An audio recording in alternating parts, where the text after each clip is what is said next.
જયશ્રી ગિરીના પોલીસના સકંજામાં આવતા જ રોજ નીત નવા ખુલાસા થઈ રહ્યા છે। ત્યારે જીએસટીવી કરવા જઈ રહ્યું છે સાધ્વી અંગેનો એક સનસનીખેજ ખુલાસો। સાધ્વીના પૂર્વ અંતેવાસીએ જે ખુલાસો કર્યો છે તેનાથી સાધ્વીની મોહમાયા જાળનો ખુલાસો થયો છે। સાધ્વીનું સાચું નામ હસુમતી હોવાનું સામે આવ્યું છે।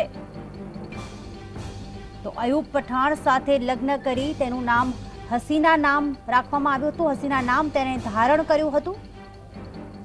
અયુબ સાથે છૂટાછેડા બાદ તે ફરી હિન્દુ બની ગઈ હતી। તો જીએસટીવી જે ખુલાસો કરી રહ્યું છે કે છૂટાછેડા બાદ જયા નામ ધારણ કર્યું અને ત્યારબાદ તે જયશ્રી બની ગઈ હતી।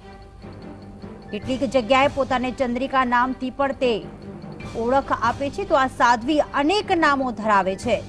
તો સાધ્વી જયશ્રી ગિરી અંગે જીએસટીવીએ મહત્વનો ખુલાસો કર્યો છે, જેમાં ફિલ્મ જોવાની શોખીન જયશ્રી ગિરીનું જીવન પણ એક ફિલ્મ જેવું જ છે। તો સાધ્વી જયશ્રી ગિરીના અંગે વધુ એક મહત્વનો ખુલાસો થયો છે। આ સાધ્વી અનેક નામ ધરાવે છે, પરંતુ સાધ્વીનું સાચું નામ હસુમતી હોવાનું સામે આવ્યું છે। પરંતુ તેણે એક મુસ્લિમ અયુબ પઠાણ સાથે લગ્ન કર્યા હતા અને તેણે હસીના નામ ધારણ કર્યું હતું, પરંતુ તેની સાથે તેના છૂટાછેડા થઈ ગયા અને ત્યારબાદ તે ફરી હિન્દુ બની ગઈ હતી। વધુ વાત કરવા જોડાઈ ગયા છે અમારા સંવાદદાતા અજીતસિંહ। જણાવશું કે આ સાધ્વી જયશ્રી ગિરીના અનેક નામ સામે આવ્યા છે, અનેક રૂપ સામે આવ્યા છે। શું વધુ વિગતો છે કે સાચું નામ તેનું શું છે ને કઈ રીતે ધર્મ પરિવર્તન ને પછી ફરી એક વખત હિન્દુ બની હતી તે?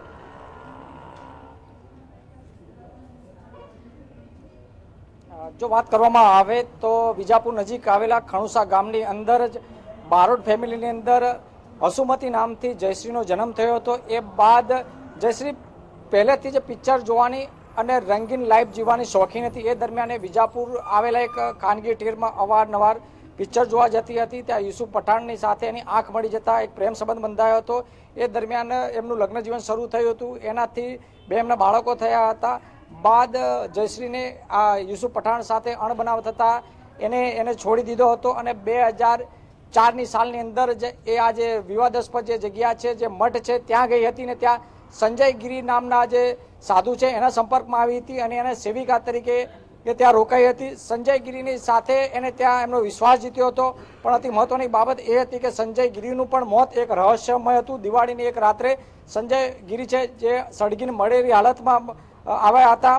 એ દરમિયાન એ જ મઠના એક બીજા સંત હતા જગદીશ ગિરી, જે કુંભના મેળામાં ગયા હતા। એ દરમિયાન આ દિન સુધી પરત ફર્યા નથી। એમના માટે પણ અતિ મહત્વની બાબત એ હતી કે જીવિત છે, મોત છે, એના પણ કોઈ ખુલાસા બહાર આવ્યા નહોતા। જી અજીતસિંહ, ખાસ એ જણાવશું કે હસુમતીથી જયશ્રી ગિરીનું જે સફર રહ્યું એની વચ્ચેના જે એમની સાથે સંપર્ક કરનારા લોકો હતા, જે એમના સંબંધીઓ હતા, કોઈ મિત્રો હતા, એમની કોઈ પ્રતિક્રિયા અંગે આવી છે ખરી?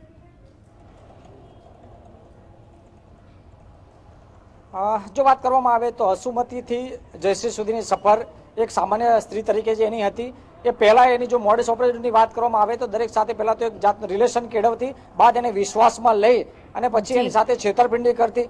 જ્યારે એ આ મુક્તેશ્વર મઠમાં આવી ત્યારે ત્યાં જે સ્થાનિક જે સેવકો હતા એને સંપર્કમાં લેતી, એમને ધંધાની લાલચમાં આપતી અને પછી એની સાથે જે બદસુલક વ્યવહાર કરતી, એમને બ્લેકમેલિંગ કરતી। બાદ અલગ અલગ જે જમીનો છે એને ખાલી કરાવવાનું કામ પણ કરતી, ખંડણી પણ ઉઘરાવતી।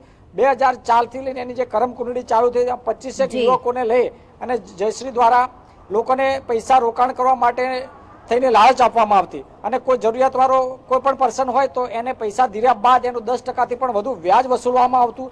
જો એ વ્યક્તિ વ્યાજ માટે ઇનકાર કરી દે તો જયશ્રી અને એના 25 જે માણસો રાખવામાં આવ્યા હતા એમના દરમિયાન એને મારવામાં આવતો। જયશ્રીનું કદ અને વજન એ પ્રમાણે વધ્યું હતું કે સ્થાનિક પોલીસ લઈ અને રાજકારણી પણ એની કોઈ પણ જાતની બાબતમાં દખલ અંદાજી નહોતા કરતા। હવે જ્યારે મીડિયામાં આવ્યું છે અને ખાસ કરીને મીડિયાની સામે હવે લોકો જયશ્રીના જે કર્મ કુંડળી છે ખોલી રહ્યા છે।